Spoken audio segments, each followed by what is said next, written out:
Saint-Esprit, merci. Merci Saint-Esprit. Merci Seigneur de ta douce présence parmi nous. Merci Seigneur parce que tu inondes nos cœurs, Papa, de ton amour. Merci Saint-Esprit parce que dans ta présence, Papa, nous ne nous soucions pas de ce qui se passe à l'extérieur. Nous ne nous soucions même pas de notre vie. Merci Seigneur parce que nos pensées sont tournées vers toi, dans ta présence. Donne-nous, Papa, de demeurer dans ta présence. Merci Seigneur pour cette adoration. Parce qu'il devrait en être ainsi, de toute adoration. D'être rempli, d'être comblé de ta présence, de ta douce présence. Nous crions, nous chantons, nous louons, nous adorons.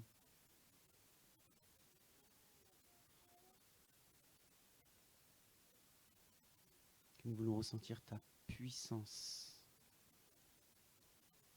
Et nous préférons de loin ressentir ton amour, ta douce présence. Merci Seigneur Jésus-Christ parce que tu nous accompagnes, tu nous guides, tu nous remplis. Merci Seigneur parce que nous suivons ta direction et uniquement ta direction. Merci Seigneur pour la fidélité de tes enfants qui se tiennent en présentiel ici-bas. Merci Seigneur parce qu'ils cherchent ardemment, Papa, à recevoir plus de toi. Moins de nous et plus de toi. On te laisse toute la place, Saint-Esprit. Merci Saint-Esprit pour nous avoir permis de te rencontrer. Merci Seigneur parce que tu partages notre vie. Merci Seigneur parce que tu nous fais tirer le meilleur de nous-mêmes, Papa. Merci Seigneur parce que comme dit la parole, c'est plus nous, mais c'est toi en nous. Alléluia. Merci Papa parce que tu as ouvert les cœurs. Et merci Seigneur parce que cet enseignement touchera au plus profond de notre âme. Merci Seigneur pour ce doux divertissement tenu par nos enfants. Alléluia. Merci Seigneur parce que nos pensées restent focalisées sur toi. Et nous tirons essence de toi Jésus, qui est la parole faite chair, Papa. Alléluia. Merci Seigneur. Amen, amen.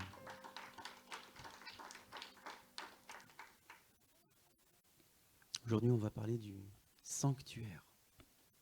J'aime beaucoup parce qu'en fin de compte, quand on était en cellule de maison, ma femme exhortait et moi, j'enseignais souvent et on ne se mettait pas d'accord. Enfin, on ne savait pas ce que l'un allait dire, ni l'autre. Et souvent, ça se suivait, ça se complétait et c'était vraiment très très fort. Aujourd'hui, c'est notre sœur Mercia qui a exhorté, qui a fait le parallèle entre les événements du moment, ce qui se passe dans la vie, ce qui se passe dans le monde, et ce que dit la parole de Dieu par rapport aux événements du moment. C'est une très bonne chose, l'exhortation. Gloire à Dieu. Elle a parlé d'Asaph, d'accord ? Et elle a dit que, effectivement, à quoi ça sert de faire se laver les mains, vous voyez, qui sont des obligations. À quoi ça sert d'aller dans le sanctuaire, à quoi ça sert tout ça, alors que le méchant vit. Alors que le méchant vit. Le méchant vit, sous-entendu, bien, alors que nous on souffre. Le méchant vit bien, alors que nos yeux voient que eux vont bien. Et nous on souffre. Mais il s'est rappelé qu'effectivement il y a Jésus-Christ. Alléluia.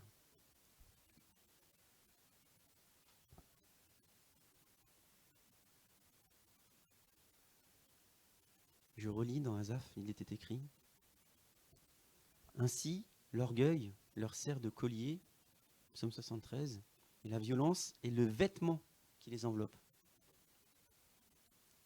La violence, c'est le vêtement qui les enveloppe. Retenez ça. Parce que ça suit vraiment ce qu'a enseigné notre sœur. Amen.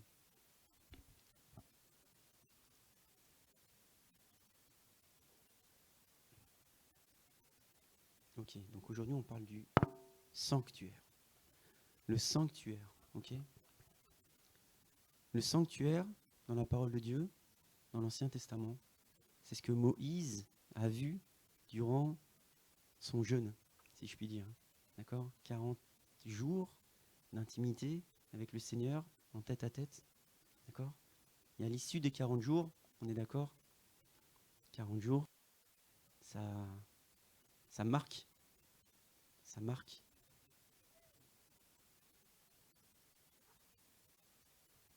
Ça marque généralement soit une mise à l'épreuve,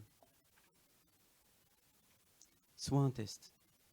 Ok ? Et quand on regarde un petit peu à travers la parole de Dieu, on voit que c'est à l'issue des 40 jours que Moïse a reçu les 10 commandements.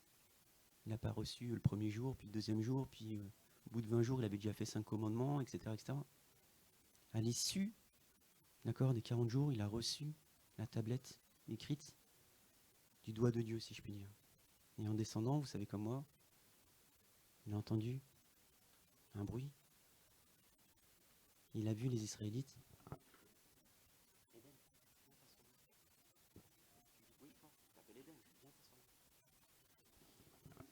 Il a vu les Israélites effectivement faire un veau d'or, adorer, faire de l'idolâtrie, d'accord, sur quelque chose de beau, d'accord.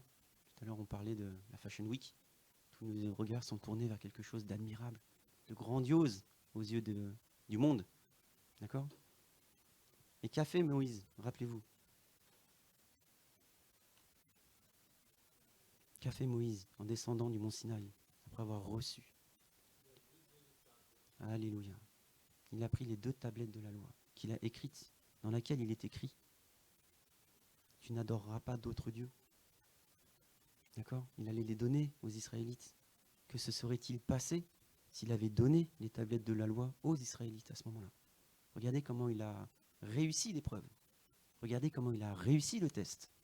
Il dépose des tablettes dans lesquelles il est écrit: tu ne peux pas adorer d'autres dieux.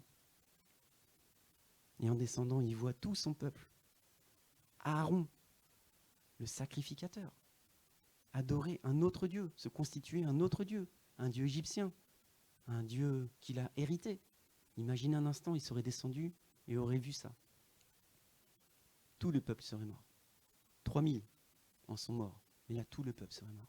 Il a donc brisé les stèles, de manière à éradiquer la loi à cet instant. Vous voyez ? Donc il a réussi le test.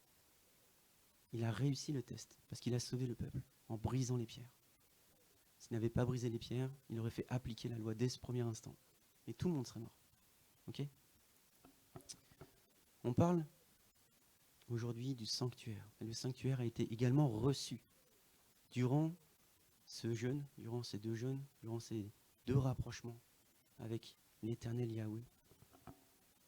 Et durant cette période, tout du moins durant la 2e période, on a bien vu qu'il est redescendu avec une description exacte, tout du moins l'idée qu'il se faisait de la description de comment faire la tente d'assignation, la tente de la rencontre, le tabernacle, la tente que l'on appelle de témoignage. La tente de témoignage. Parce qu'en fait, c'est par cette tente que l'on témoigne de la présence de Dieu.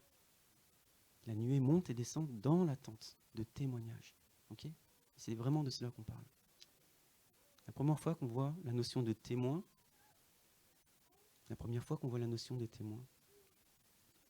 c'est quand Jacob prend une pierre et érigea une stèle.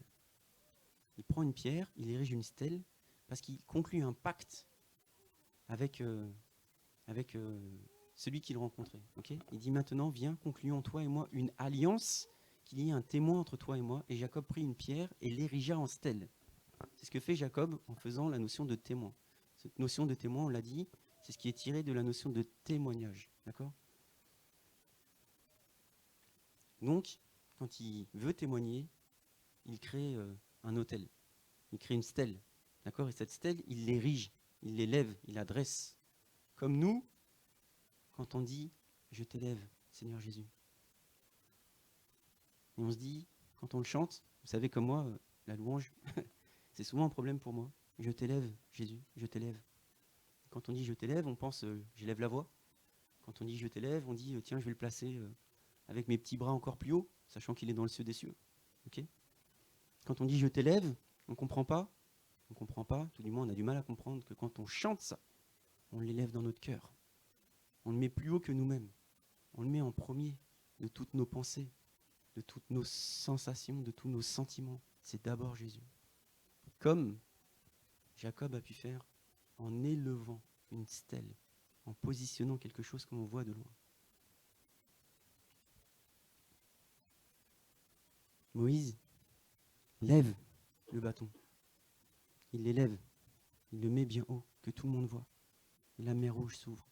D'accord ?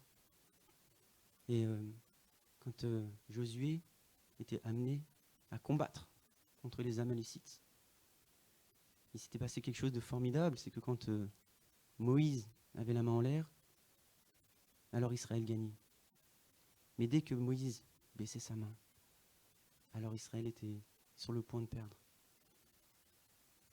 L'ingénierie a fait qu'ils ont positionné Moïse, d'accord, sur des pierres, ils lui ont tenu les bras de manière à ce que Israël soit vainqueur ce jour-là.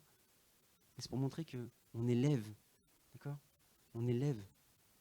C'est écrit dans Exode 17, lorsque Moïse élevait la main, Israël était le plus fort. Et lorsqu'il reposait la main, Amalek était le plus fort, les Amalécites. À cet endroit, Moïse bâtit un autel et l'appela de nom de l'Éternel, mon étendard. L'Éternel, mon étendard, d'accord ? L'Éternel, ma bannière. L'Éternel, le signal. C'est ici, à cet endroit, que j'ai vaincu les Amalécites. Aujourd'hui, on parle du sanctuaire. On parle de la tente d'assignation. On parle du tabernacle. Et qu'y a-t-il dans le tabernacle ? Dans le tabernacle, il y a l'arche. Dans le cœur de l'arche, il y a la parole de Dieu. Il y a Jésus-Christ. Et pas que, on est d'accord, il y a la manne, il y a le bâton qui a fleuri d'Aaron, mais il y a surtout la parole de Dieu. Et on l'a dit tout à l'heure, on parle de la tente d'assignation, on parle de la tente de témoignage, ok ? Parce que c'est dans cette tente qu'il y avait la nuée, qui présente également le lieu saint, le lieu très saint, la Shekinah, on la chante la Shekinah, la présence de Dieu, la présence palpable. Ok. Le mot témoignage, en hébreu se dit mikdash. Mikdash, ça signifie, pas témoignage, pardon, le mot sanctuaire se dit mikdash. Et sanctuaire, ça signifie que c'est un lieu qui est saint. Un lieu qui est saint.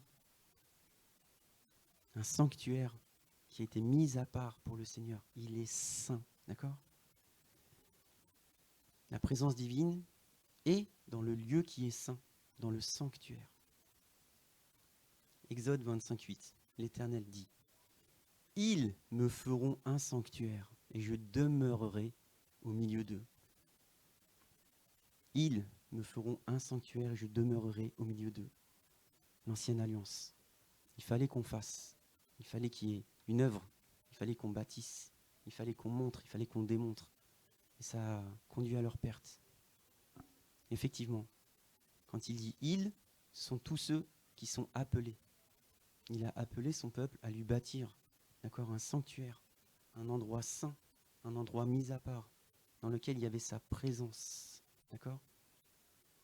Effectivement, ils l'ont exécuté, dit Exode 25, d'après le modèle que Moïse a reçu, ainsi que tous les ustensiles.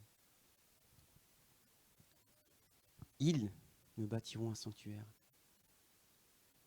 Ils me bâtiront un sanctuaire et je demeurerai au milieu d'eux. Vous savez comme moi que l'ancienne alliance n'est plus et que la présence de Dieu n'est plus dans la démonstration du sanctuaire qui a été bâti par l'homme, le temple de Salomon, puis le temple d'Esdras et Néhémie, qui a été rebâti par Hérode, le temple d'Hérode, il n'est plus. fait le parallèle avec le Nouveau Testament où Jean dit « La parole a été faite chair et elle a habité parmi nous ». Là où l'Ancien Testament veut que tu bâtisses, là où l'Ancien Testament te dit « Ils », je reprends la parole de Dieu, « ils me feront un sanctuaire et je demeurerai au milieu d'eux ». Le Nouveau Testament te dit « La parole a été faite chair et elle a habité parmi nous ». Nous n'avons pas d'effort à faire. Nous n'avons pas à construire. Nous le recevons simplement. La différence entre la loi et la grâce, tu la reçois, tu acceptes de la recevoir. La parole a été faite chair et elle a habité parmi nous, pleine de grâce et de vérité. Et nous avons contemplé sa gloire, une gloire comme celle du Fils unique, venu du Père. Alléluia. Déjà dans l'Ancien Testament, lorsque le Seigneur parle à ses enfants, qui leur demande de bâtir un temple, un sanctuaire à son image, pour demeurer au milieu d'eux, il leur dit « Je suis l'Éternel qui vous ai fait monter du pays d'Égypte pour être votre Dieu. » Et il dit « Vous serez saints, car je suis saint. » Vous serez saints, car je suis saint. Et cette promesse tient aujourd'hui. De même que celui qui vous a appelé est saint, vous aussi devenez saints dans toute votre conduite, puisqu'il est écrit « Vous serez saints, car je suis saint. » Le Seigneur nous a scellés du Saint-Esprit, dès lors qu'on confesse le nom de Jésus-Christ. Mais il nous dit d'aller plus loin. Il nous dit que notre conduite doit être celle également d'un saint. Notre conduite, c'est comme l'a très bien témoigné tout à l'heure notre sœur, Mercia. Elle dit « Mais moi, je vois ça, je suis choquée. Ils sont éloignés de Dieu. Ils ont des égéries. Ils manifestent de l'idolâtrie. Je suis choquée. » Et d'autres, chrétiens, sont à fond dedans. Toute leur pensée, toute leur fortune, toute leur énergie va à fond dans le monde. Et le Seigneur nous dit, de même, celui qui vous a appelé est saint. Vous aussi, devenez saints dans toute votre conduite, parce que vous êtes déjà saints. Mais l'attitude, les pensées, vous devez résister au diable, dit la parole. Ne vous laissez pas conduire par les pensées charnelles. Ok ? C'est ce que dit la parole. Pourquoi ? Pourquoi on en vient à parler de ça ? Parce que, vous savez comme moi, que la parole dit qu'on est le temple du Saint-Esprit, des temples mouvants. D'accord ? Paul s'adresse aux Corinthiens. Les Corinthiens sont dans un endroit où il est facile de se rappeler qu'il y a des temples de prostituées, grosso modo.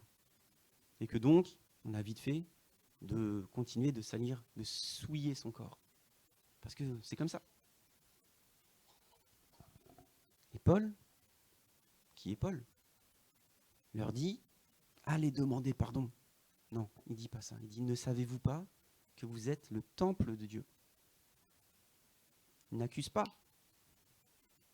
Il ne pointe pas du doigt en disant « Mais toi, je t'ai vu, tu es parti avec une autre femme ». Il ne dit pas « Mais tu ne te rends pas compte, tu vas aller brûler dans la géhenne ». Il ne dit pas « Mais repens-toi ». Il ne dit pas « Mais va demander pardon au prêtre, au curé, au pasteur, ou je ne sais pas qui, ou devant l'assemblée, on va te mettre la honte ». Non, il leur rappelle. Il leur dit « Mais vous ne savez pas que vous êtes le temple du Saint-Esprit ». Le temple du Saint-Esprit. Ce qui fait que le Saint-Esprit vit en nous. Donc, notre conscience prend conscience qu'il y a une sainteté en nous. On est le sanctuaire de Dieu. Ne savez-vous pas que vous êtes le temple de Dieu et que l'Esprit de Dieu habite en vous? Ancien testamentaire, il fallait bâtir quelque chose. Nouveau testamentaire, on reçoit l'habitation de Jésus-Christ en nous. Nous sommes remplis de Dieu. Et c'est là où je rejoins complètement l'exhortation de notre sœur. C'est qu'effectivement, on est rempli de Dieu, et pour autant, nos pensées sont celles du monde. On est rempli de Dieu, mais nos pensées sont remplies des pensées mensongères de Satan. Vous voyez ? Si quelqu'un, insiste Paul, détruit le temple de Dieu, Dieu le détruira. Car le temple de Dieu est saint, et c'est ce que vous êtes. Alors on se dit, je suis protégé. Moi j'ai lu la parole de Dieu. S'il y a quelqu'un qui me détruit, Dieu le détruira. C'est ce qu'on se dit. J'ai rien à craindre. Moi je suis protégé, j'ai lu la parole de Dieu, Dieu a fait sa promesse. Si quelqu'un détruit le temple, c'est-à-dire moi, alors Dieu le détruira. Il n'est pas question de ça.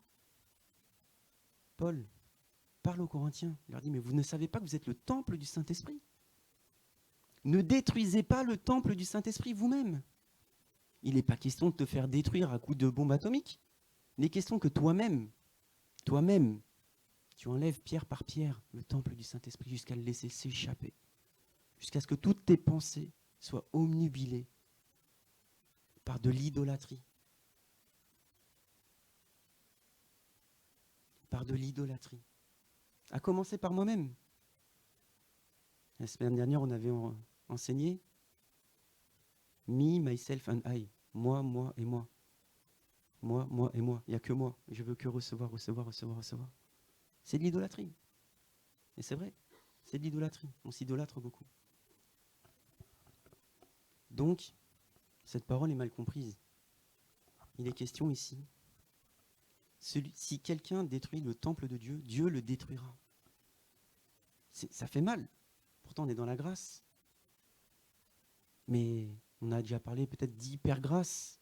On peut être dans la grâce en confessant Jésus, mais en ne connaissant pas la personne du Saint-Esprit, en n'ayant jamais rencontré la personne du Saint-Esprit, et en continuant de croire qu'on est couvert parce qu'on est chrétien, de se fourvoyer, de se rompre complètement, même si notre corps n'est pas incorruptible. On sera revêtu de l'incorruptibilité au moment de l'enlèvement. Mais quoi qu'il en soit, il est dit, Dieu le détruira, car le temple de Dieu est saint, et c'est ce que vous êtes. C'est pour cela, et on revient sur Pierre qui dit, vous aussi devenez saints dans toute votre conduite. Dans votre conduite. Alléluia.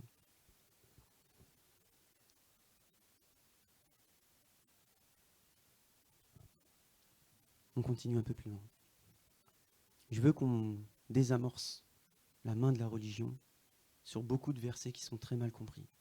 On va y venir doucement. C'est vraiment l'objectif de cet enseignement. Et je m'adresse vraiment à la bonne population aujourd'hui. Je m'adresse à la bonne population. Ok. Christ habite dans notre cœur. Jésus-Christ, il habite dans notre fort intérieur. On est le Saint-Esprit et dans notre sein, il y a le Saint-Esprit. Il y a Jésus-Christ, il y a Dieu. Dieu le Père, Dieu le Fils, Dieu le Saint-Esprit. Tous ne font que un. Et ils habitent en nous. D'accord ? Nous sommes un corps, une âme, un esprit. Nous avons confessé Jésus, le Saint-Esprit vient vivre en nous. On est scellé du Saint-Esprit. Le souffle de Dieu nous a permis de nous donner la vie. Mais le Saint-Esprit nous a donné une nouvelle vie, une vie spirituelle. La parole en parle très bien. L'homme naturel, l'homme spirituel. La parole dit, le Christ habite dans votre cœur par la foi, afin que vous soyez enracinés et fondés dans l'amour. Tout à l'heure, on parlait de la pierre angulaire qui était Jésus-Christ, la pierre de fondation. Afin que vous soyez enracinés et fondés dans l'amour. On cherche la puissance. Mais la parole te dit, cherche l'amour, d'accord ? Car là où est ton trésor, Jésus-Christ, là aussi est ton cœur. Vous savez, la parole de Dieu dans l'Ancien Testament, elle dit que ton cœur, c'est de ton cœur que la bouche parle. Que le cœur de l'homme est tortureux. Que le cœur de l'homme est mauvais. Que le cœur de l'homme a des mauvaises pensées. Que le cœur de l'homme est incurable. Mais en confessant le nom de Jésus, tu obtiens automatiquement le cœur de Dieu. Dès lors que tu laisses passer le Saint-Esprit. Dès lors que tu cherches à être fondé et enraciné dans l'amour. C'est ce que dit la parole. Déjà dans l'Ancien Testament, on lit « Je serre ta promesse dans mon cœur, afin de ne pas pécher contre toi, afin de ne pas pécher contre le Saint-Esprit, afin de ne pas attrister le Saint-Esprit, afin de ne pas être moi-même la pierre d'achoppement dans laquelle je tombe, en m'appuyant uniquement sur la pierre angulaire qui est Jésus-Christ. » Je lis la parole à nouveau dans Ézéchiel. Pourquoi? Et on en revient à ce que disait tout à l'heure Asaph.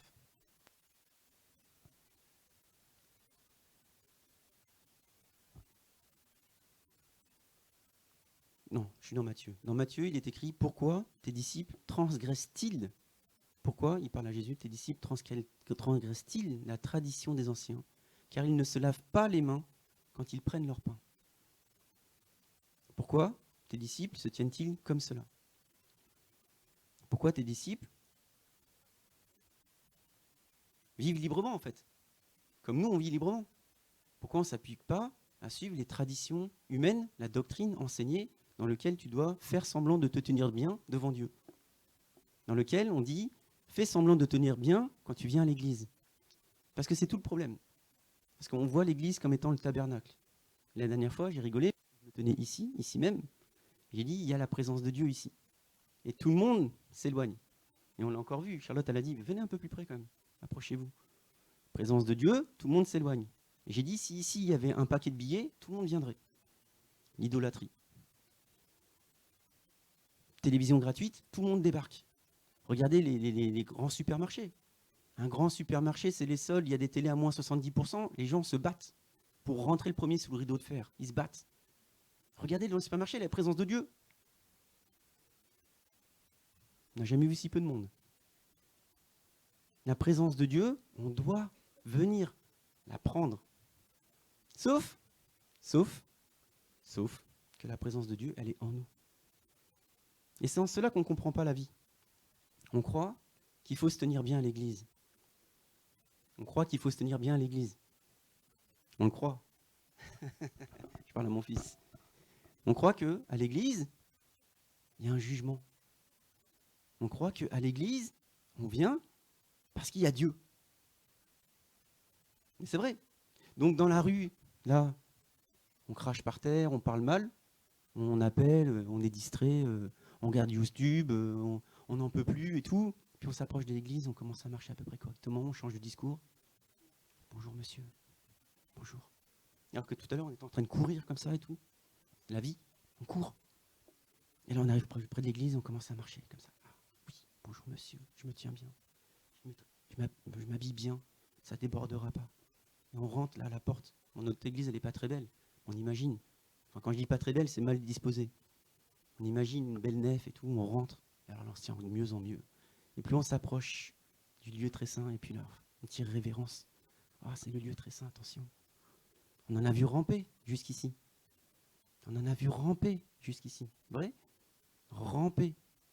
Il y a une valeur sur la chair. La chair. La présence de Dieu. Donc, on se trompe. On se trompe. On se dit, ah, mon fils. Ah, on n'est pas dimanche aujourd'hui. Je peux faire ce que je veux. On n'est pas dimanche aujourd'hui. Je peux regarder à la télé. On n'est pas dimanche. Eh non, on se trompe. Nous sommes la présence de Dieu. Nous sommes nous-mêmes la présence de Dieu. Nous n'avons pas à faire semblant avant de nous approcher de l'église. Nous n'avons pas à faire semblant devant un pasteur, devant un prophète, devant un apôtre. Ah, bonjour, vous allez très bien. Quand on croise un frère, ouais, vas-y, tu me saoules.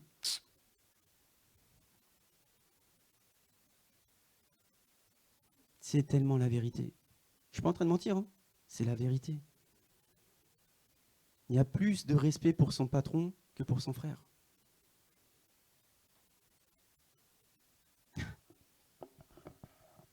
Il y en a qui sont fatigués à 15h un dimanche après-midi, qui nous disent « Non, mais moi, je ne peux pas venir, je suis fatigué depuis vendredi. » Mais c'est triste.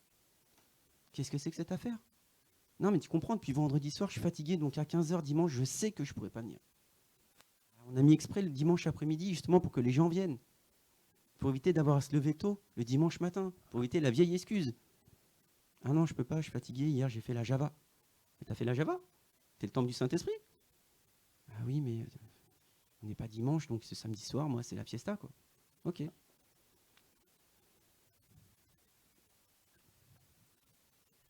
J'en viens à parler du sanctuaire que nous sommes. Donc, on est le sanctuaire. La parole dit que notre corps appartient à Dieu. On a l'Esprit de Dieu, c'est l'Esprit de Dieu. Mais notre corps appartient à Dieu. Et là, c'est un mystère. C'est là où la main de la religion s'est posée dessus. La main de la religion, elle s'est posée dessus, mais très très fort. Et donc, on se dit, ah, bah, si mon corps appartient à Dieu, alors il faut que je sois svelte. Il faut que je fasse attention à ce que je mange. Il faut que je jeûne. Non, mais tu jeûnes pas pour maigrir quand même. Non, non, ça n'a rien à voir, mais moi, il faut quand même que je jeûne parce que là, en ce moment, tu vois. Ok. En fait, tu n'as pas compris non plus. Donc, le corps et l'esprit. Et Jésus enseigne de son vivant. Et il leur dit, écoutez et comprenez. C'est pas moi qui dis, c'est Jésus. Écoutez et comprenez. Écoutez bien ce que je vais vous dire. Et essayez de bien comprendre ce que je vais vous dire. Ce n'est pas ce qui rentre dans la bouche qui rend l'homme impur, mais c'est ce qui sort de la bouche qui rend l'homme impur.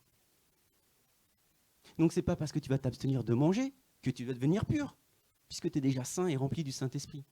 Par contre, toutes tes pensées et tout ce qui sortira de ta bouche pour maudire, ça va te rendre impur. Ça va être compliqué pour toi. Donc crois pas que parce que tu vas arrêter de manger, parce que tu vas prendre que des aliments extrêmement sains, parce que tu as oublié de les sanctifier comme un bon religieux, les laver dans le sang de Jésus comme un bon religieux, en pensant qu'ils vont te rendre impur. Et que derrière tu diras, ah, ton truc il n'est pas cuit. Ah mais tais-toi en fait. Chut. C'est ce qui sort de la bouche qui rend l'homme impur. Alors, on continue.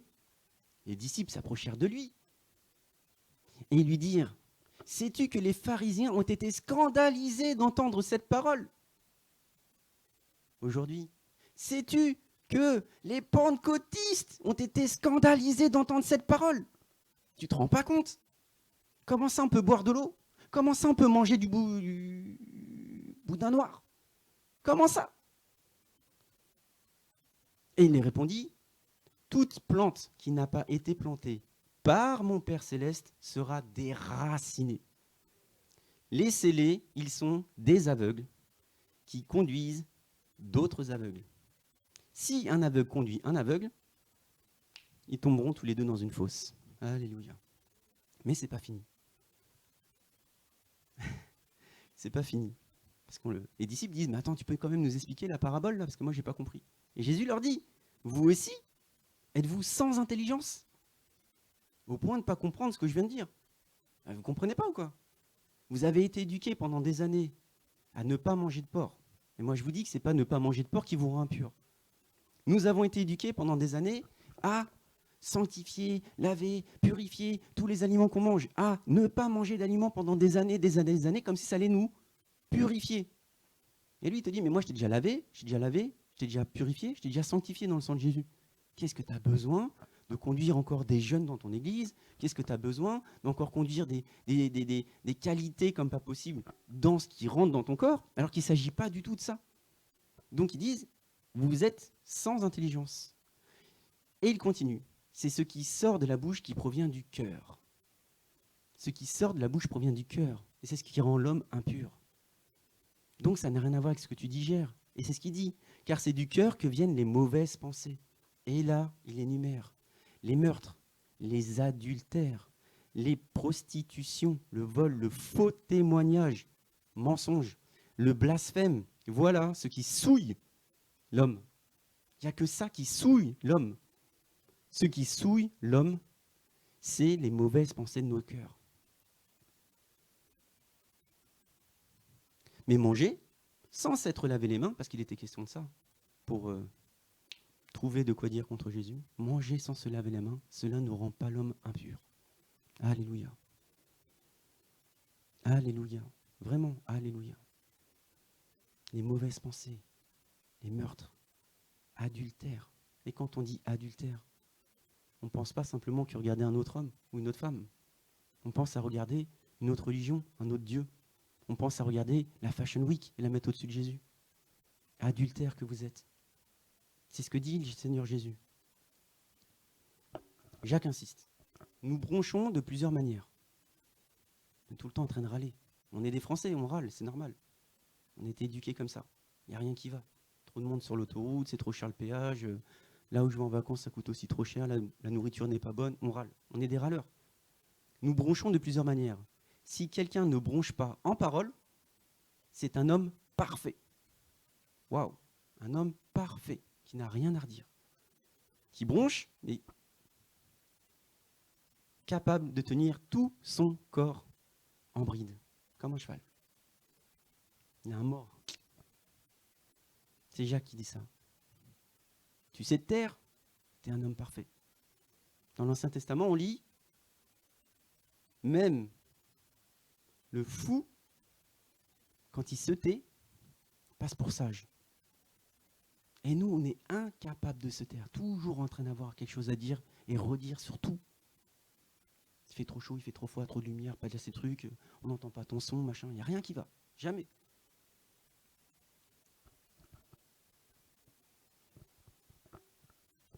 Je lis dans Jérémie. Il est un trône de gloire, élevé dès le commencement. C'est le lieu de notre sanctuaire. Il est un trône de gloire, élevé dès le commencement. C'est le lieu de notre sanctuaire. Et quand on dit qu'on est rempli du Saint-Esprit, quand on dit qu'on est les temples mouvants, quand on dit qu'on est le sanctuaire de Dieu, j'aime bien décaler, vous savez, entre le parvis, lieu saint et lieu très saint. C'est quelque chose que j'aime bien faire, mais qui finalement, des fois, nous ramène à l'Ancien Testament. Parce que je l'ai dit, nous sommes des temples mouvants. Nous avons des temples qui ont cette capacité de se déplacer pour apporter la bonne nouvelle. Mais pas que le dimanche, pas que le samedi. Nous sommes des temples qui ont la capacité de manifester la présence de Dieu. Vous voyez que la Shekinah, la présence de Dieu, la Shrina, ça dépend comment on l'appelle, monte et descende. Que Dieu s'installe pleinement. Qui est l'amour, qui est l'impactation, qui est la parole prophétique. Nous sommes tout ça. Effectivement, on parle du cœur. Parce que tout ça, c'est dans le cœur, dans notre fort intérieur. Là où Jésus doit avoir posé son trône, le centre de toutes nos décisions. Il est là, le temple du Saint-Esprit. Il est là, le temple du Saint-Esprit. Et donc, il y a des combats sur le parvis. Il y a des combats sur le parvis, des mauvaises pensées, des mauvaises doctrines. Mais le Seigneur te dit, tiens ferme, mets la ceinture de vérité à tes reins. Mais moi, la ceinture de la vérité, je ne vais pas la mettre à mes reins physiquement. Je vais la mettre à les reins de mon cœur. Pardon, aux reins de mon cœur. Bon, j'ai un cœur, donc un seul rein. Donc à le rein de mon cœur. Je serre fort. Je dis, voilà la vérité, c'est la parole de Dieu. Et je tiendrai ferme. Parce que je suis le temple du Saint-Esprit. Et il est hors de question que mon fort intérieur soit souillé par ce qu'il y a dans le parvis. Il est hors de question que mon fort intérieur soit souillé par tous les désagréments qu'il y a pu y avoir dans ma vie. Il est hors de question que l'ancienne nature animale, l'ancienne nature adamique, qui est morte à la croix en Jésus-Christ, puisse ressusciter dans mes pensées. Il est hors de question que moi qui suis devenu une nouvelle nature, un nouvel homme, je puisse continuer de marcher comme étant cette ancienne nature et cet ancien homme. Il est un trône de gloire, élevé dès le commencement. C'est le lieu de notre sanctuaire. Élevé. C'est pas je le porte avec mes petits bras. C'est il est élevé au-dessus de toutes mes pensées. Jésus-Christ. Romains, Paul. Et c'est là où on va lever la main de la religiosité sur un verset qui fait mal. Offrez vos corps, dit Paul. Je vous exhorte donc, frères, par les compassions de Dieu, à offrir votre corps comme un sacrifice vivant, saint, agréable à Dieu, de ce qui sera, de votre part, un culte raisonnable. La bonne odeur qui plaît à Dieu, c'est de lui donner tout son corps. Mais c'est quoi ça? Je ne comprends pas. Je vais prendre mon corps, je vais le jeter sur un autel, on va me brûler. Mais non. le cœur de mes décisions, tout mon corps. C'est pas ce qui rentre dans mon corps qui rend l'homme impur. C'est ce qui en sort. Le cœur torturé. Je le donne à Dieu de tout mon cœur. Je donne à Dieu tout mon cœur, mon corps. Toutes mes décisions, mon corps. Mon homme extérieur. Mon homme tourné vers mes sens naturels. Mon homme charnel. Mais quand on dit charnel, on pense péché. Pour autant, charnel, c'est juste l'homme naturel. Avec mon âme. Tout ce qui a fait que j'ai souffert quand j'étais jeune. Tout ce qui a fait que j'ai mal compris la parole de Dieu. Tout ce qui a fait que quand on me dit quelque chose sur la grâce, on fait « Ah non, moi ça me plaît pas, je comprends pas. Je préfère de loin qu'on me flagelle. Vas-y, jeune. Ok. Est-ce qu'après j'aurai une récompense? T'auras rien du tout, t'auras juste faim. Oui, mais moi j'ai jeûné 40 jours avec mon église. Ouais. Hier, on a entendu, mon pasteur nous a fait rugir comme des lions. Ouais. Ouais. Allez, l'église. Ouais. On est des lions de Juda. Ouais. Ouais, mais moi j'ai pas de voix. Du coup, ça dit mais on dirait un chaton. Qu'est-ce que tu vas rugir comme un lion quand tu cries? On dirait un chaton. C'est dans ton cœur. Pourquoi tu t'époumones comme ça? Ton cœur n'est pas saint. Ton cœur est saint. C'est le cœur de Dieu. Et tant que tu as rajouté ta couche, ta limitation à toi, là, tant que ça, c'est pas sanctifié, tant que c'est pas laissé grand ouvert à laisser passer le Saint-Esprit, il y aura des problèmes. Tu seras encore un peu dans le parvis. Fais un tout petit pas dans le cœur de Dieu. Hop, tu rentres tout de suite dans le lieu très saint. Il est écrit un peu plus loin. Donc Paul nous dit, offrez donc votre corps. Il est écrit un peu plus loin, marchons honnêtement, comme en plein jour. Marchons honnêtement comme en plein jour, sans excès de table, ni de boisson. Il n'y a pas écrit, tu n'as pas le droit de manger. Il n'y a pas écrit, tu n'as pas le droit de boire. Tout est un parfait équilibre, sans excès de table. Ah oui, mais moi j'ai trop mangé la dernière fois au restaurant chinois à volonté, j'ai péché. Ah non, t'as juste mal à l'estomac, qu'est-ce que tu veux que je te dise? T'as juste mal dormi. T'as pas fait de ton chinois à volonté ta place principale matin, midi, soir durant des mois. Non, tu y allais une fois et puis t'as fait un excès, quoi. Mais c'est pas quotidien, c'est pas constant. Ça reste Jésus, celui qui a dans ton cœur. Donc sans excès de table, ni de boisson, sans luxure. Alléluia. Sans luxure, ni dérèglement, sans discorde, ni jalousie. Parce que le problème du temple du Saint-Esprit, c'est plutôt orienté à la luxure, justement. Quand on vient faire des liens d'âme. Ne savez-vous pas, les Corinthiens, vous êtes le temple du Saint-Esprit. Qu'est-ce que tu vas échanger, faire des liens avec des personnes qui sont pas forcément dans le plan de Dieu, tout du moins actuellement. Tu es le temple du Saint-Esprit. Et le temple du Saint-Esprit, il a déjà été souillé physiquement dans le passé. D'ailleurs, il n'était plus le temple du Saint-Esprit. C'était juste de l'idolâtrie. Juste un merveilleux bâtiment. C'était juste une merveilleuse tente. Mais le Saint-Esprit était déjà parti. Il n'était déjà plus là. Donc le lien d'âme, très important. La luxure. Faire attention aux attirances charnelles, physiques. Me revêtez-vous. Et c'est là où on y vient. Revêtez-vous du Seigneur Jésus-Christ. Revêtez-vous le manteau de ta gloire. Revêtez-vous. Mais revêtez-vous du Seigneur Jésus-Christ et ne vous mettez pas en souci. Il y a la clé. Ne vous mettez pas en souci de la chair pour en satisfaire les convoitises. Il est écrit, ne vous mettez pas en souci. Arrête de penser à ça. Arrête de penser à ça. Tu crois que tu as péché parce que tes sens naturels te font penser que. Et le Saint-Esprit te dit, ne te mets pas en souci de ça. Ça va passer. Revêt-toi de Jésus-Christ. Laisse-lui toute la place dans ton cœur. Et tu verras que quand tu arrêteras de penser à ça, tu seras rempli de Dieu. Ne vous mettez pas en souci de la chair pour en satisfaire les convoitises. Parce que la chair et l'esprit sont opposés deux à deux. Tu ne peux pas marcher selon la chair, tu ne peux pas marcher selon l'esprit en même temps. Soit l'esprit, soit la chair. Mais si tu commences à réfléchir, et réfléchir encore, selon tes sens naturels, pour ne pas dire charnels, alors tu vas tomber dans les convoitises de la chair. Mais si tu dis, ok, ne vous mettez pas en souci de la chair, ok, j'arrête de faire de ça un problème dans ma vie.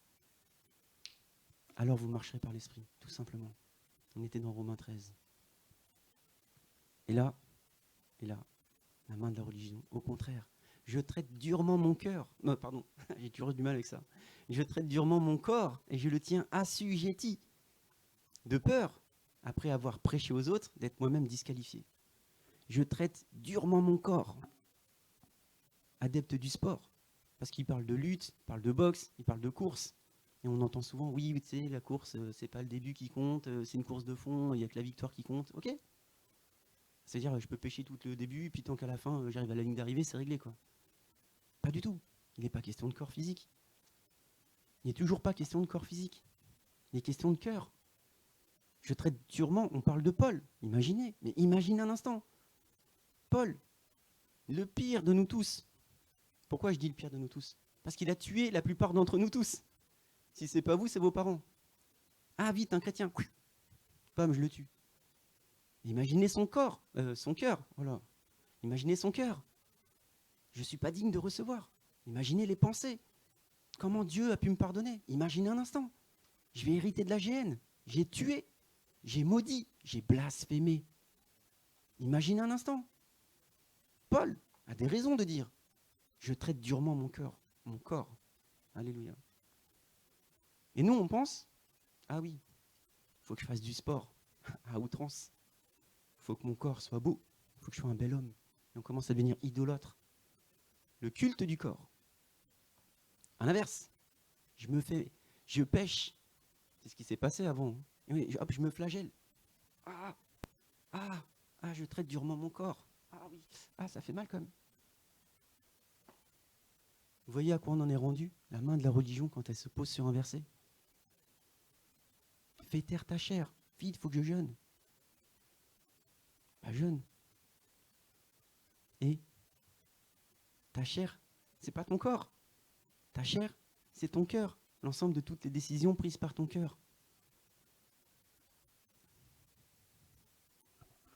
Personne, et c'est là où il y a une clé aussi de la part de Jésus, donc il s'adressait plutôt à Satan, mais chez nous aussi, parce qu'on avait cette nature adamique.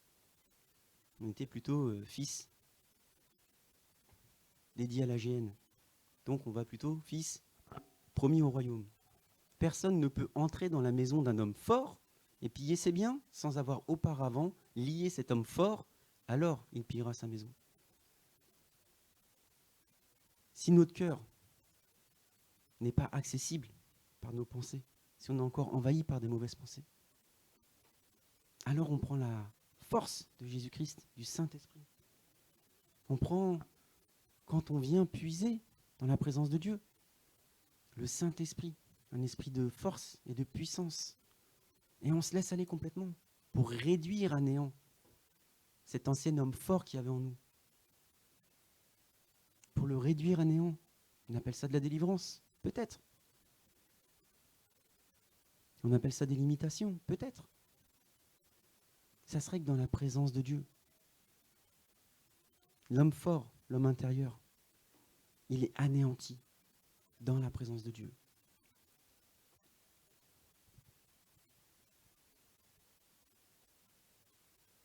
Romain dit, revêtez-vous du Seigneur, ne vous mettez pas en souci pour la chair. Et dans 2 Corinthiens, Paul ajoute, si du moins, nous sommes trouvés vêtus et non pas nus. Si du moins, nous sommes trouvés vêtus, mais non pas nus. Il parle, à ce moment-là, de notre corps, à nouveau. Et comment notre corps pourrait être vêtu, et dans ce cas-là, j'irai au royaume, et non pas nu, dans ce cas-là, je serai détruit par Dieu. C'est ce qu'on a lu tout à l'heure. Comment moi qui suis homme, avec un corps, je pourrais me retrouver nu. C'est nu devant Dieu. C'est nu devant Dieu. C'est-à-dire nu, ça veut dire pas rempli du Saint-Esprit. Ça veut dire avoir laissé partir le Saint-Esprit en rentrant dans toute l'idolâtrie. Je entends que Jésus a vaincu le monde. J'entends que Jésus a vaincu le Satan, on l'appelle comme on veut, mais je continue de marcher selon la volonté du monde et selon la volonté de Satan. Toujours. Ça ne nous donnera pas une grande place au royaume. Ça ne nous donnera pas une grande place au royaume. Donc Paul, lui, il insiste, il va plus loin. Il dit, mais attends, mais imagine, on te retrouve tout nu. Sous-entendu, non revêtu de Jésus-Christ. La tente, le tabernacle, il était constitué de bois. Ça représente vraiment la croix. Il était constitué de bois et d'une tente. Voilà. Il était constitué d'une tente. C'est vraiment le voile qui représente le vêtement de Jésus-Christ sur nous. On passe par la croix et on est revêtu de Christ. Et Pierre parle dans ce sens-là. Il dit, j'estime, aussi longtemps que je suis dans cette tente, aussi longtemps que je suis dans ce tabernacle, aussi longtemps que je suis dans cette habitation, mon corps, de vous tenir en éveil par mes rappels, car je sais, comme notre Seigneur Jésus-Christ me l'a fait connaître, que mon départ dans cette tente, mon corps, qui n'est pas encore incorruptible, qui est amené à vieillir, dans lequel je peux chasser toutes les maladies, mais la vieillesse finirait quand même par vieillir, les cellules vieillissent. On est immortel dans le corps incorruptible, on est immortel dans l'esprit, mais notre corps vieillit malgré tout.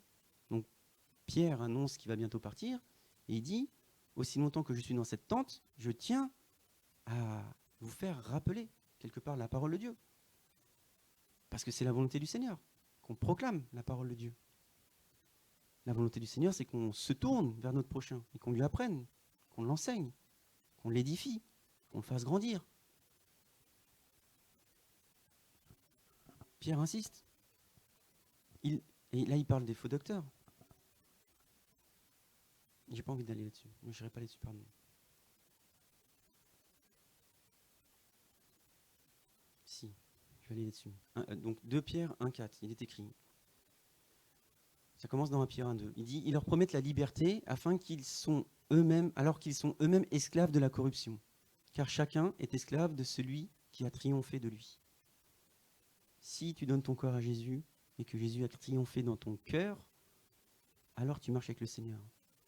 Mais si tu commences et tu continues de marcher selon les fausses doctrines enseignées, on parle de New Age aussi, dans lequel tu peux trouver peut-être ta solution à tes problèmes, alors, Pierre dit, ils sont esclaves de la corruption, car chacun est esclave de celui qui a triomphé en lui. Et en quoi fait référence Pierre? Il dit, par elle, les promesses les plus précieuses et les plus grandes nous ont été données, afin que par elles, vous deveniez participants de la nature divine, en fuyant la corruption qui existe dans le monde par la convoitise. À cause de cela même, faites tous vos efforts pour joindre à votre foi la vertu, à la vertu la connaissance, à la connaissance la maîtrise de soi, à la maîtrise de soi la persévérance, à la persévérance la piété, à la piété la fraternité, et enfin la fraternité l'amour. Puisqu'on l'a dit la semaine dernière, tout passera sauf l'amour. Et l'amour, c'est vraiment quand on commence à avoir le regard tourné sur les autres. Et c'est ce que le Seigneur veut de nous, l'amour. En effet, si ces choses existent en vous et s'y multiplient, elles ne vous laisseront pas sans activité, ni sans fruit pour la connaissance de notre Seigneur Jésus-Christ. Mais celui qui ne les possède pas est un aveugle. Laisse-les, c'est un aveugle qui guide un autre aveugle. Et un aveugle qui guide un autre aveugle tombe dans la fosse. Celui qui ne les possède pas est un aveugle. Il a les yeux fermés. Il a mis en oubli la purification de ses anciens péchés. C'est très dur. Pourtant, on prêche la grâce. C'est très dur. C'est très très dur. Le temple, le sanctuaire, le Saint-Esprit.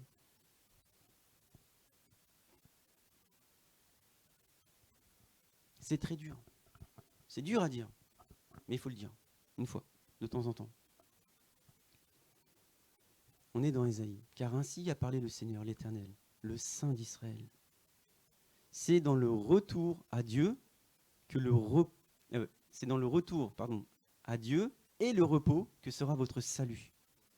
C'est dans le calme et la confiance que sera votre force. Mais vous ne l'avez pas voulu. Et nous, on est toujours en train de s'agiter.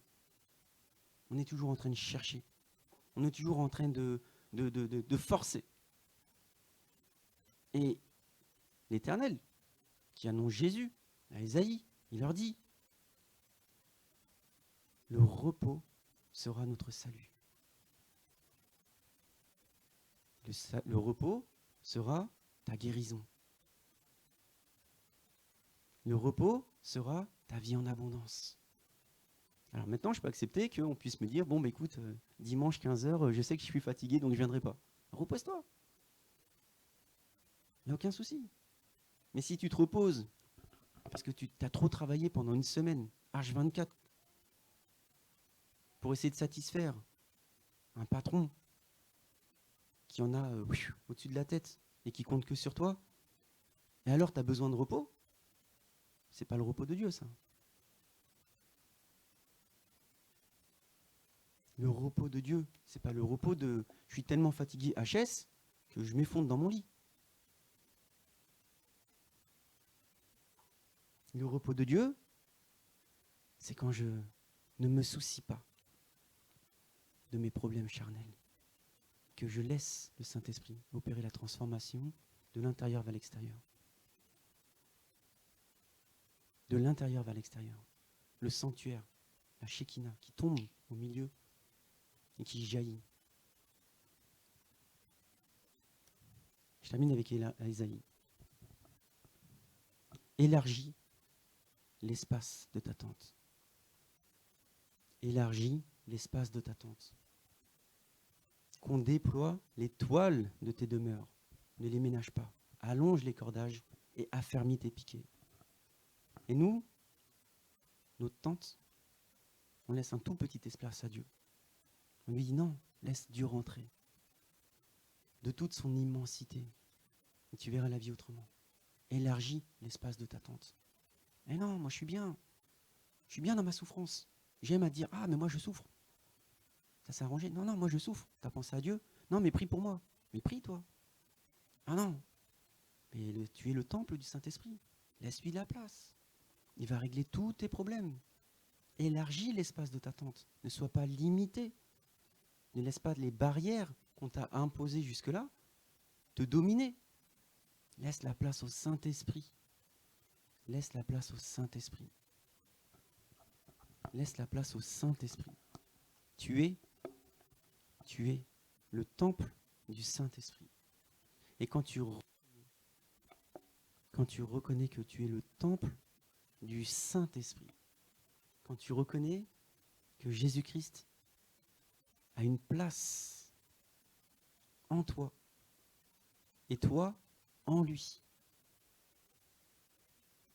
et que tu ne te soucies plus de tes problèmes naturels, pour ne pas dire charnels, pour ne pas dire du vieil homme, de ton ancienne nature. Alors, tu laisses place à la transformation, tu laisses place à la guérison, tu laisses place à la délivrance, tu laisses place à l'œuvre de Dieu dans ta vie, tu laisses place au miraculeux, tu laisses place au prodigieux, au prodige. Mais on nous a tellement appris qu'il faut redoubler d'efforts, qu'il faut faire quelque chose, qu'il faut s'activer, qu'il faut bouger par son corps. Soit lui faire mal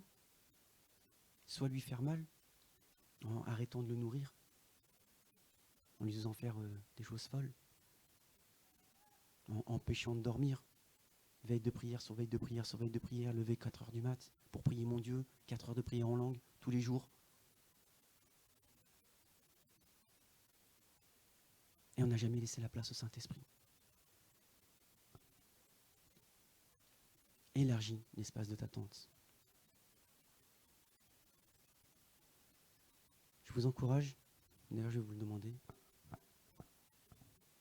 de regarder votre voisin de droite. Regardez votre voisin de droite, voilà.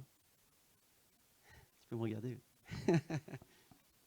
Regardez votre voisin de droite et dites-lui, droit dans les yeux. Alors, si vous regardez votre voisin de droite, il faut que, il y a un problème. Ouais, par paire, effectivement, il y aura un souci. Proclamez, si vous voulez. Bon, ok. Trouvez un binôme. Dites-lui, je suis Je veux entendre, c'est une proclamation qui vient du cœur. Je suis le temple du Saint-Esprit.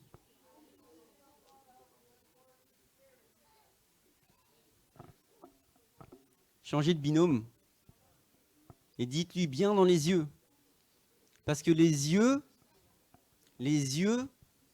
montrent le fond du cœur. Les yeux montrent le fond du trésor de Jésus-Christ en nous. Un regard, c'est pas un regard parce que j'ai des cernes, les yeux. Un regard, c'est te dire si la personne elle est envieuse, si la personne elle est dans la peur. Regardez dans le fond des yeux, droit dans les yeux, et vous lui dites « Je suis le temple du Saint-Esprit ». Amen. Et maintenant, regardez cette même personne et vous lui dites « Tu es ». Vous proclamez sur sa vie « Tu es ». Tu es le temple du Saint-Esprit. Tu es le temple du Saint-Esprit. Répétez-le avec insistance. Regardez dans le fond de ses yeux, vous lui dites « Tu es le temple du Saint-Esprit ». Et parce que tu es le temple du Saint-Esprit, aucun mauvais esprit ne peut rentrer en toi. Parce que tu es le temple du Saint-Esprit, alors tu ne peux pas vivre dans la misère. Parce que tu es le temple du Saint-Esprit, alors ton passé n'a plus de pouvoir sur ta vie. Parce que tu es le temple du Saint-Esprit. C'est parce que tu es le temple du Saint-Esprit que tu ne peux pas marcher comme un gars du monde. Tu ne peux pas marcher comme ce que Satan veut dans ta vie. Tu es le temple du Saint-Esprit. Tu es le temple du Saint-Esprit. Et la parole dit qu'il y a plus de plaisir à donner qu'à recevoir. Et parce que tu l'as proclamé sur la vie de ton voisin, alors ça s'accomplira. Parce que tu aimes Dieu comme toi-même à cet instant même. Et tu aimes ton prochain comme toi-même en le bénissant. Merci Seigneur parce que nous nous appuyons sur ta parole. Merci Seigneur parce que ça n'est que la vérité. Et merci Seigneur parce que là où il y avait des blocages, par la proclamation d'un frère pour son frère, par la proclamation d'un frère pour sa sœur, alors toute limitation est chassée. Tout esprit qui venait régner dans le cœur est brûlé par le feu de ton esprit. Merci Seigneur Jésus-Christ, parce que comme tu l'as dit dans ta parole, je ne m'inquiète pas, je ne m'inquiète plus. Il n'est plus question que je m'inquiète à partir de maintenant. Il n'est plus question que je m'inquiète à partir de maintenant de tout ce qui mène à la convoitise de la chair, consciente ou inconsciente. Merci Seigneur Jésus-Christ, parce que tu ouvres à cet instant un chemin dans ma conscience pour ne faire véhiculer que les pensées du Saint-Esprit. Merci Seigneur Jésus-Christ parce que je le proclame à mon tour. Tu es celui qui a disposé son trône sur mon cœur. Merci Seigneur parce que toutes mes décisions sont prises en passant par toi. Merci Seigneur parce que je suis recouvert de toi, Jésus-Christ. Merci Seigneur parce que ce voile qui encouvre mon cœur est le voile du Saint-Esprit. Là où il y avait du roc, il y avait de la doctrine d'homme, là où il y avait l'esprit de la religiosité, tout ça est brisé. Merci Seigneur parce que ton Saint-Esprit guide toutes mes pensées. Je ne marche pas dans la peur. Je ne marche pas dans le doute, je ne marche pas dans l'incrédulité. Je marche dans la promesse de Dieu. Je marche dans la promesse de Dieu. Et dans cette promesse, papa, je prends malgré tout soin de mon corps. Je prends malgré tout soin de mon corps. Et quand mon corps réclame le sommeil, alors je dors. Et dans ce sommeil, tu m'amènes des songes. Tu ouvres mes yeux dans mon sommeil. Et tu continues d'ouvrir mes yeux même quand je suis éveillé. Merci Seigneur Jésus-Christ. Prends toute la place. J'accepte d'agrandir ma tente pour te laisser toute la place. Merci Papa, au nom de Jésus. Amen, amen. Amen, amen.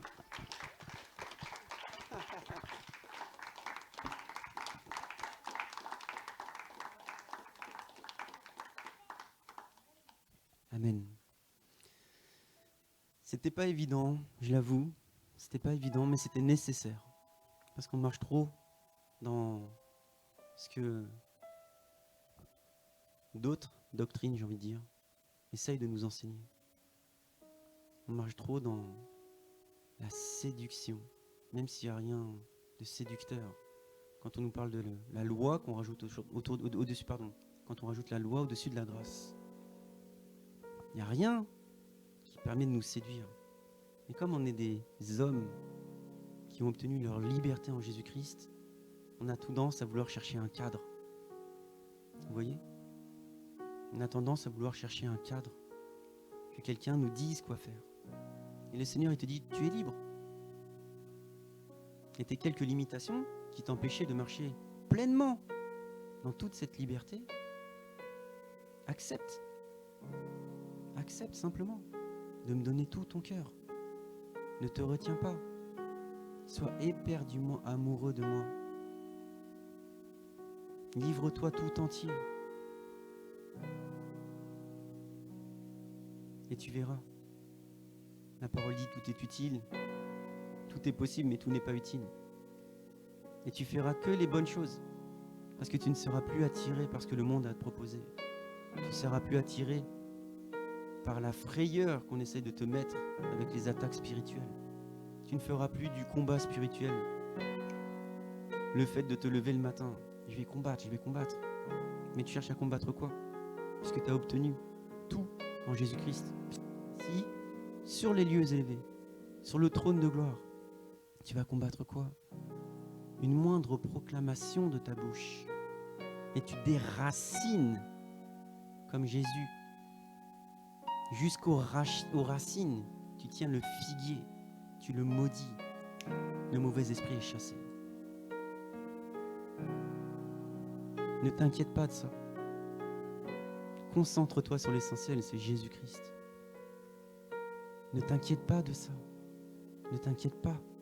Et tu verras. Tu obtiendras tout ce que ton cœur désire. Puisque ton cœur, c'est Jésus-Christ. Tu ne seras plus attiré par les convoitises de la chair. Puisque tu ne seras attiré que par Jésus-Christ. Tu ne regarderas plus à droite, tu ne regarderas plus à gauche, même s'il tombe.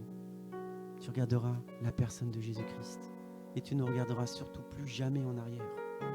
Tu ne mettras plus en avant toute cette souffrance vécue, puisque Jésus-Christ l'a effacée par le sang de l'agneau, par le sang de Jésus-Christ. Ce qui faisait de toi une personne, avec toute ta souffrance, toute ta douleur, tout ce qu'on doit essayer de comprendre de toi, pour essayer de le régler en toi. Il n'y a que Jésus-Christ qui peut le faire. Accepte, simplement, de lui donner ton cœur, en entier. Parce que la transformation, elle vient du cœur. La maladie, elle est guérie par Jésus-Christ. Il t'a donné son salut.